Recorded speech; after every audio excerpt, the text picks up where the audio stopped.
And we're looking at 2 different gases. This is going to be a graphic organizer. If you can't tell, I love graphic organizers, and I've actually been told by several of my A&P students that go on to nursing school that knowing how to read a chapter or read a section in a book and make a graphic organizer like we do in class is super helpful in their nursing program. So I know not everybody in here is going nursing, but I get a ton of feedback about that. So gas transport in blood. And here we go. We're looking at oxygen and carbon dioxide. If you're not sure how to format your paper, leave a lot of room for carbon dioxide and not that much for oxygen. Carbon dioxide is really the key player here. Oxygen is pretty much a straightforward one and done.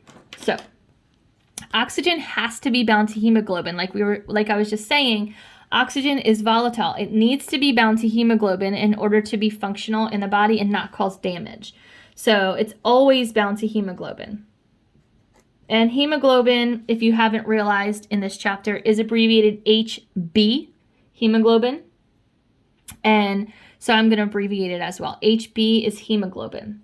So basically, the partial pressure of oxygen is going to be determined by your percent hemoglobin. Like I was saying, you know, how much hemoglobin you have, how much iron you have, how many red blood cells you have, all of that is going to dictate how much oxygen your body can have in it. So it's really dependent on hemoglobin. So therefore, PO2, partial pressure of oxygen, is really dependent on your percent hemoglobin and your I'll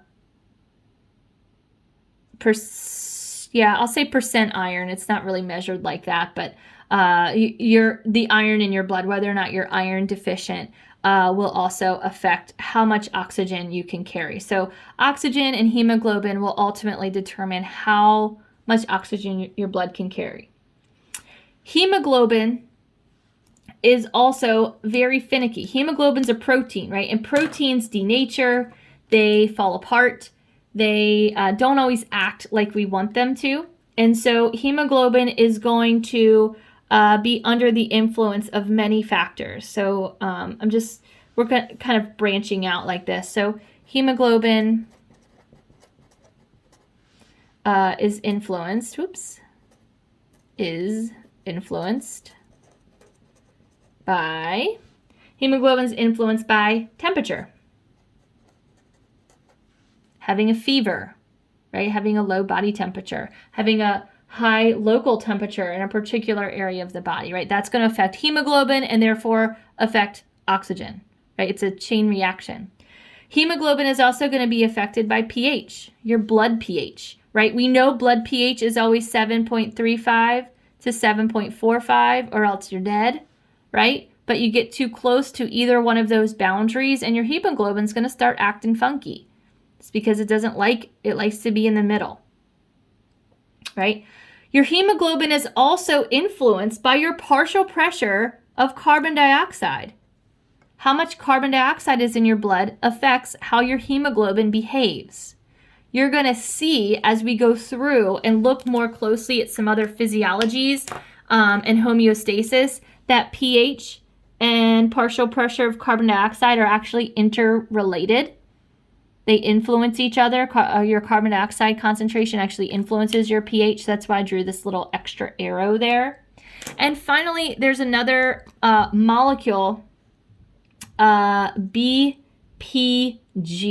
It's like biphosphoglutamate. It's a big long word, but it's a byproduct of red blood cell metabolism, and it's going to influence hemoglobin as well. So BPG, carbon dioxide, pH, and temperature are going to impact hemoglobin. Hemoglobin impacts partial pressure of oxygen, right? Which is why how much oxygen our blood can carry is pretty finicky from time to time. Carbon dioxide is not as finicky, but there's more options because it's not as finicky. So there are 3 ways carbon dioxide is carried in the blood. So we're going to kind of go burp, burp, kind of branch off. First is it can be dissolved in the blood plasma. Carbon dioxide can follow Henry's law, and just like carbon dioxide dissolves itself in soda to make it fizz and pop, carbon dioxide can dissolve in your blood. And this happens in times of high pressure, high pressurization. When you/if you have ever been scuba diving, I tried to go one time and I got a little claustrophobic and I just hung out at the surface. But my husband did it and a bunch of my friends have done it. And you go down and you have this pressurized mask on you. And because the gas is under such high pressure, it can dissolve in your blood. The gases can dissolve in your blood. And if you go up to the surface too quickly, those gas bubbles try to escape from your blood. And it causes a condition called the bends, where you're like bending over in pain because you have literal gas bubbles in your blood. And that's why you have to come up slowly and depressurize if you're going down deep. So that's because carbon dioxide can literally dissolve directly in your blood plasma. Carbon dioxide can also bind to hemoglobin. It's called carbaminohemoglobin.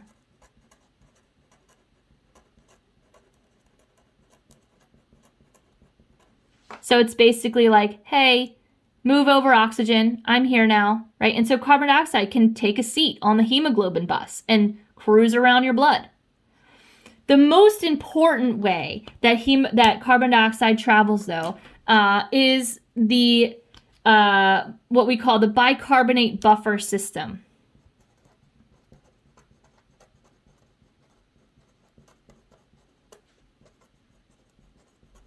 And this does involve your red blood cells. And this is a taste of a buffer system because we will get into buffer systems when we do pH and homeostasis later in the semester. I'm trying to flip through the book to see where it is because there's a really cool, here we go. Page 836 has this on it, 836 has this on it. And then the other page that I really liked was 838. And because we're running out of time, I'm just writing the page numbers here so you can check them out. 838 is really cool. It talks about hyperventilation and hypoventilation and kind of the implications there. But the bicarbonate buffer system is explained for you on page 836. I'll give you kind of the quick version of it. Basically, carbon dioxide goes into our red blood cells, CO2, goes into our red blood cells and interacts with water in our red blood cells. And when it does this, there is an enzyme called carbonic anhydrase.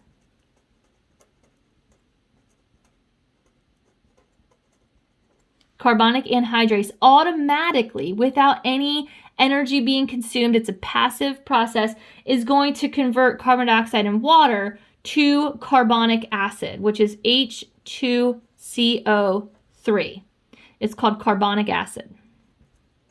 And that sounds awful, right? Carbonic acid. Oh no, I don't want an acid in my body, right? This is horrible. But if we're talking about blood pH and being able to maintain blood pH, you need a buffer system. You need some acids sometimes, right? And then you're going to need some bases sometimes. So what this buffer system does is it actually is kind of like a seesaw. It goes back and forth. Sometimes it's an acid, sometimes it's not, right? So this carbonic acid is really unstable in your blood, and it will actually dissociate into a bicarbonate ion, HCO3 negative.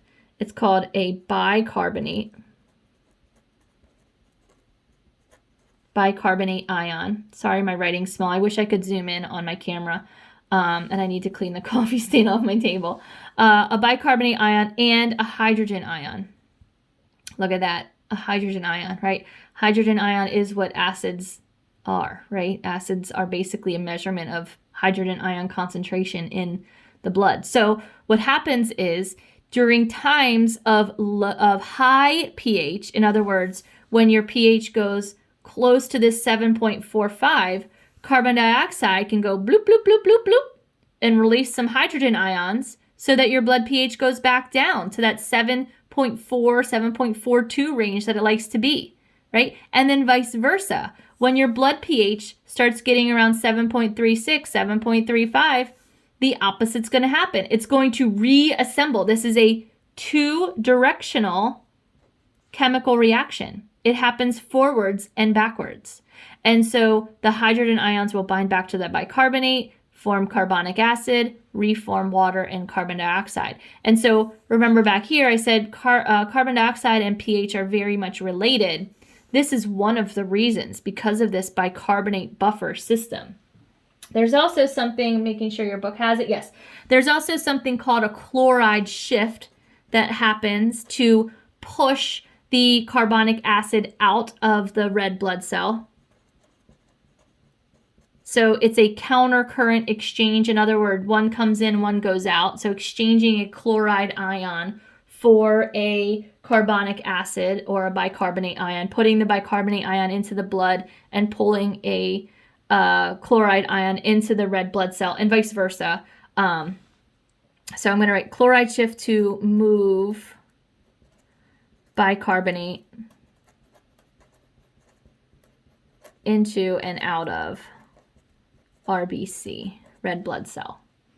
So yeah, and all of this it goes into buffers and all of that on 736, 737, 836, 837, 838. Those pages here that I wrote down. It does a really good job. It has really great diagrams for you. If you aren't good with words on a graphic organizer, going through and just redrawing them, recreating them in a picture, that's helpful. And then, of course, all of the extra practice that is in mastering. I did not get into diseases of the respiratory system or neural regulation. I talked briefly about the PONS being a major